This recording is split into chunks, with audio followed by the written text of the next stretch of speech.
all win. Drake! Move 58! Go!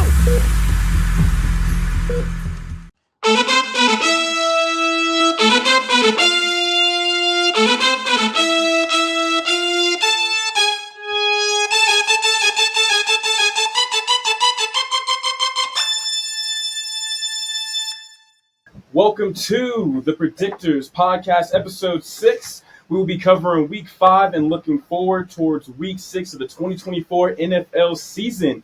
As always, we have Dr. Provencher, world-renowned orthopedic surgeon, the GOAT, Zajac, all the way from California, Nate Dogg, predictor extraordinaire, and your boy, J Rock. Let's dive right into the Rod Zone. All right, welcome to the Rod Zone. We got Deshaun Watson looking absolutely defeated, possibly wants to quit after losing to the Commanders. The Jags got their first win, so there are no more teams with 0 wins in the NFL. Kirk Cousins going absolutely ballistic Thursday night, throwing for 509 yards against the Bucs. All hope is not gone for Andy Dalton and the Panthers, but it is waning, let's be honest. Jaden Daniels continues to be the truth. Tyreek Hill and Jared Goff actually have the same number of receiving touchdowns, which is absolutely insane. Does Tyreek need to leave Miami? Do the Dolphins need to sign Shedeur next year? Not 100% sure, but I do know that Devontae Adams is not going to make the Jets good. Does Bryce Young have a future in the NFL, or is he about to start bagging up fries? And, hate to say it, but Alabama, not the weekend they were looking for. They did get upset by Vanderbilt, and this was Vandy's first time ever beating a top 5 team in the history of humanity. Not a great day to be rolling Tide, but we'll see what happens next week. Let's jump right into the new injuries of the week. All right, Tyler, let's jump right into these injuries from the week. Couple of concussions on the schedule this weekend. Tell us about Drake London and Devon Achane. Well, first, J-Rock, I know that was a shot at me and the alumni at Alabama, but hey, at least we're still top 7. We're still, we could still make the playoffs. But when it comes to Devon Achane, he's in the concussion protocol now. Miami has put him in there. We are not sure if he will be able to play in his next game, but we will see how he goes through that and monitor that. As for Drake London, he was looked at for a concussion but allowed to continue playing and actually was able to put up one of the best performances of his career thus far. 12 receptions, 154 yards, and a touchdown, including a couple of catches during that last scoring drive in overtime. But that is something that it seems like this week was a big deal. A lot of concussions or possible concussions where the players were allowed to return. Thanks for that. Pivotal, absolutely pivotal to the Falcons. Drake London was 154 yards receiving, absolutely fantastic. Doc, let's talk Josh Allen for a second. He took a hard knock off the gridiron on Sunday. They allowed him to come back into the game. There are a couple of new rules, couple of new protocols. With him coming back into the game, possibly quicker than some people would agree with, do you think that the NFL and these teams are doing what they need to do to keep players safe from concussions? Rod, the NFL is super amped on making sure player health safety is first and foremost. I got to tell you, when I did see the Josh Allen thing, saw it live, I was like, wondering why he's not getting a concussion evaluation at a minimum. Pretty hard bang in the back of his head. That's how it happens. It's pretty classic in the quarterback scenario. It's actually almost pretty specific to them. We've seen a lot of quarterbacks go down as they're backpedaling or doing other things. Josh Allen is an absolute machine. The good news is NFL's got independent neurologic consultants obviously looked at by that, spotter, independent, everything else. So clearly something checked out there, Rod, but it's, we'll have to wonder a little bit, was there something going on there with Josh Allen? I'm not so sure that they shouldn't have been looked at a little bit closer. Let's make sure we keep those concussions down and the brain health high, because health matters, ladies and gentlemen. Nate, let's talk about Xavier Legette from the Panthers. Tell me about that country boy. How's he doing? That country boy, yeah. Well, Xavier Legette, he went down in Sunday's loss against the Bears with a shoulder injury, and the Panthers are very concerned right now with the possibility of an AC joint injury.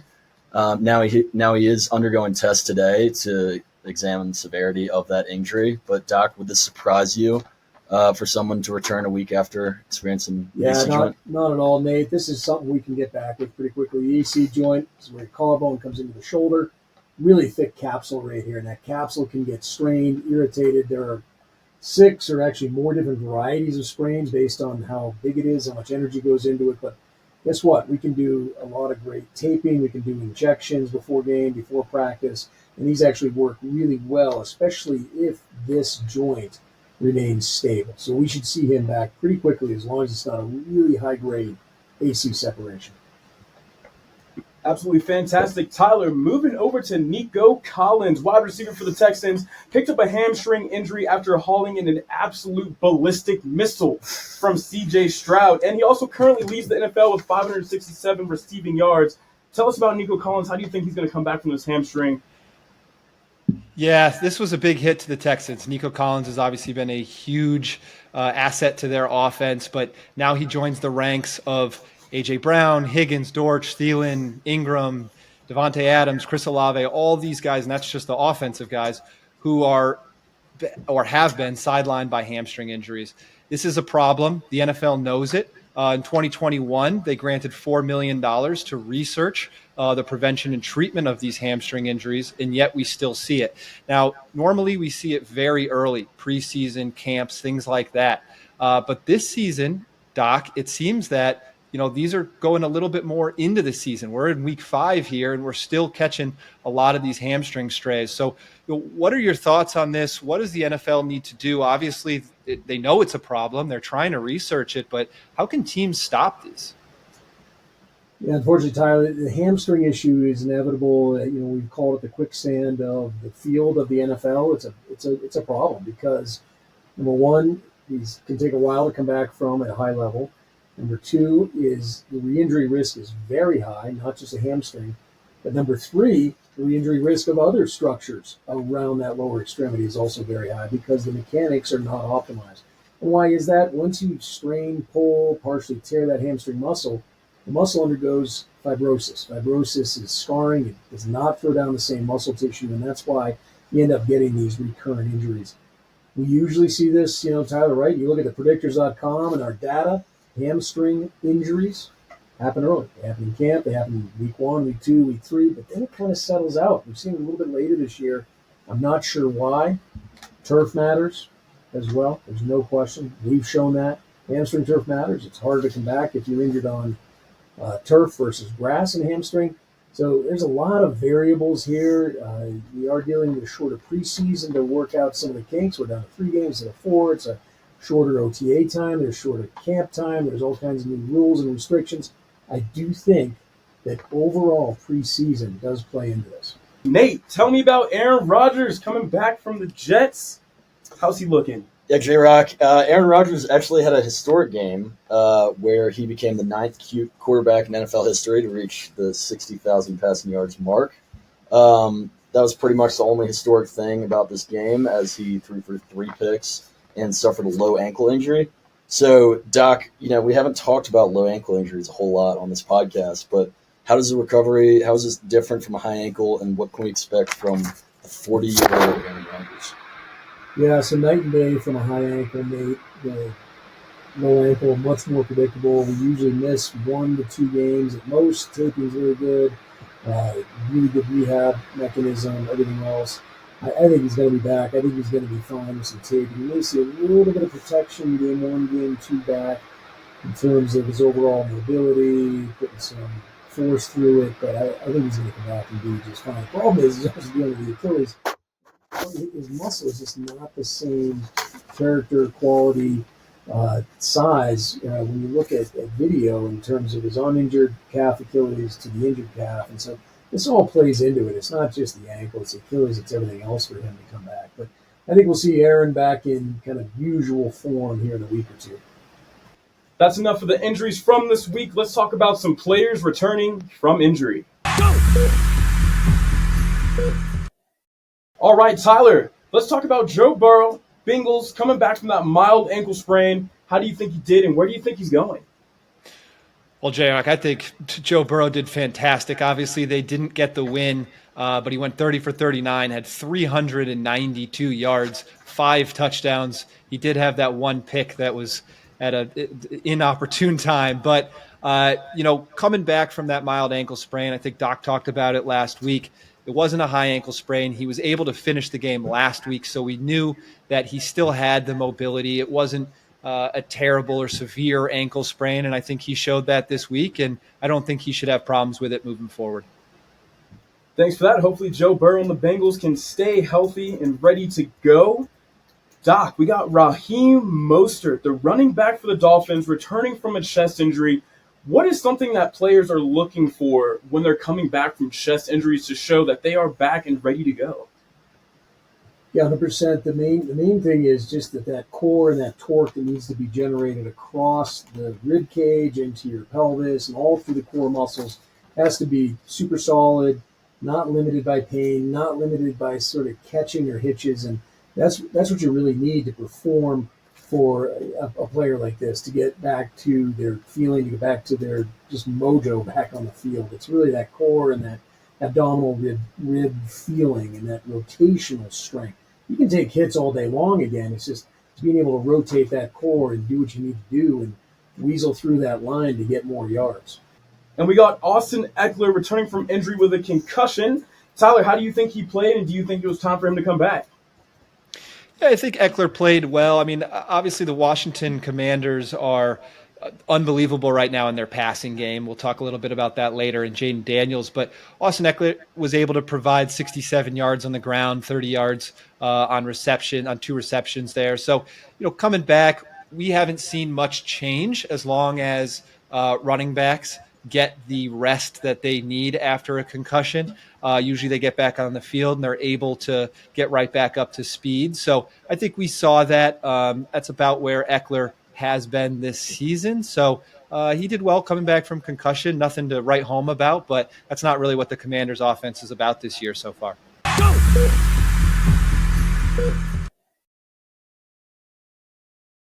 All right, with the Frozone take of the week, we're just looking to have the coldest, most unsolid take that we have heard all week thus far. Tyler, can you hit us with the Frozone take of the week? What was cold? Yeah, man, I think it's got to be the Pats talking about Drake May versus Jacoby Brissett. It seems like a lot of people are putting the blame on Jacoby Brissett, and I'm not sure putting Drake May in is going to change the Pats' win column here. Brissett has been pressured 45.9% of his dropbacks. If that keeps up, it would be the worst all time in the NFL. It seems to be an offensive line issue. They've had 5 different combinations at the O-line in 5 games. Doc, we've talked about this in the past. Cluster injuries are a huge problem. The Pats have had Lowe, Wallace, Jacobs, all been hurt. Now David Andrews is out for the rest of the season. It seems like an issue there, not as much at the quarterback position. I'm not sure putting your rookie quarterback in behind that offensive line is the right move right now, but it does seem like there is some talk about that change. So we'll see what they decide to do and what Mayo calls from that head coach position. Cluster analysis, everything, Tyler. The offensive line of the Patriots is a mess, and you can see it, all the different combinations you talked about. But the reason it's a mess is injuries and also just performance. And so when you get all these changes this part of the season, you should be solidified and dialed and going out there at the clap, and you know exactly what you're doing. And that's not the case for the Patriots, unfortunately, because of injuries, because of the cluster injuries. It is a huge mess for them and a huge problem. It's not going to get better by changing quarterbacks. Hopefully the Patriots can fight through, do something hot. But before we educate the people, let's hit the bus stop. Go!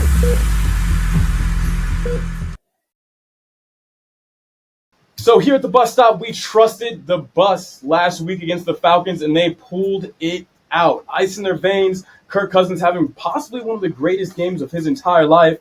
Tyler, looking at the bus scores this week, how do you think things are going to play out in the NFL, just looking at what we have on the bus today? Yeah, man, I'm excited to see. I think we're going to have some real close games. I know there's some games coming up where we have even some top 10 matchups here on the bus going against each other. And we're really going to see if health matters. We know that it does, but we also know that when teams who are close in talent level, when one has a higher health advantage, it really comes into play. So I think we'll see that this week, and we're going to talk about that here during our game of the week here in the next segment. Stay bust up. Nate, tell us about how the bus looked for this past week. Was there some reason to trust the bus? Was the bus sus? Tell them about it. The bus was not sus. I put all of my trust into the bus for week 5, and it went 11 of 13, and we got one game pending, Saints at Chiefs tonight.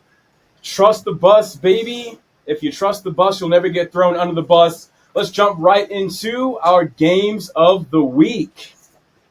Go!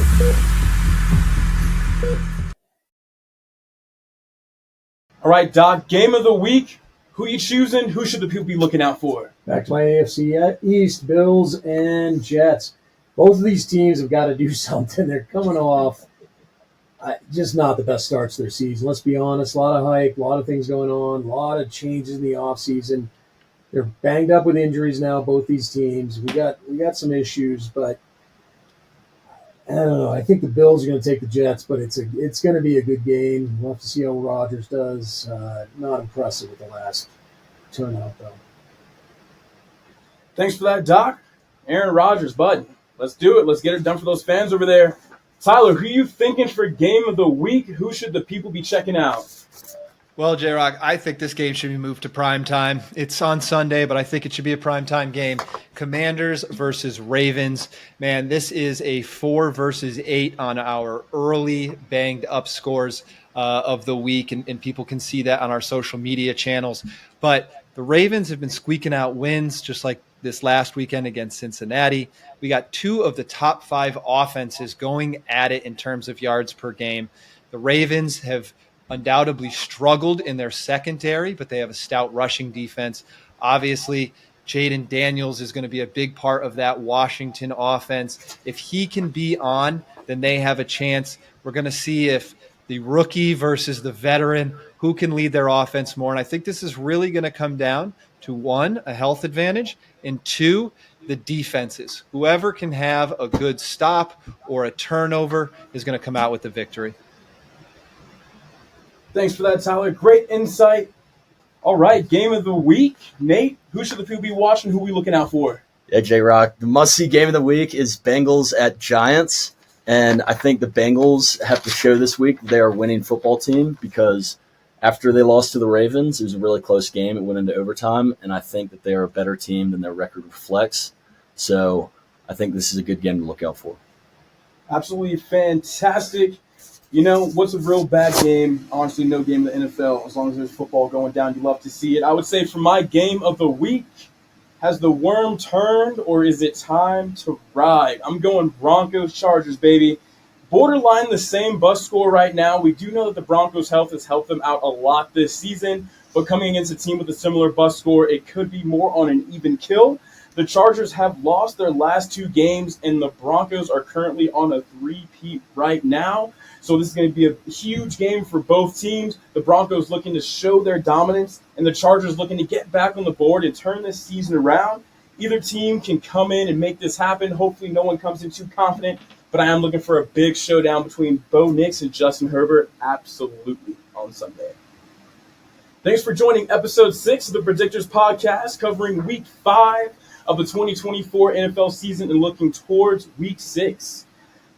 Follow us on Twitter @thepredictors_ and visit our website @thepredictors.com for up-to-date league information, including injuries, fantasy football, and player prop bets. We're looking good this year. We're currently 35 of 49 for the season, putting us at 71% correctness. And I hope you guys are all fired up for the games this week. I know we are. We're going to be tuning into all the big games, just looking for big hits and clever plays. Join us again next week for the pains and games that matter the most from the people that know the most. Till next time. Go!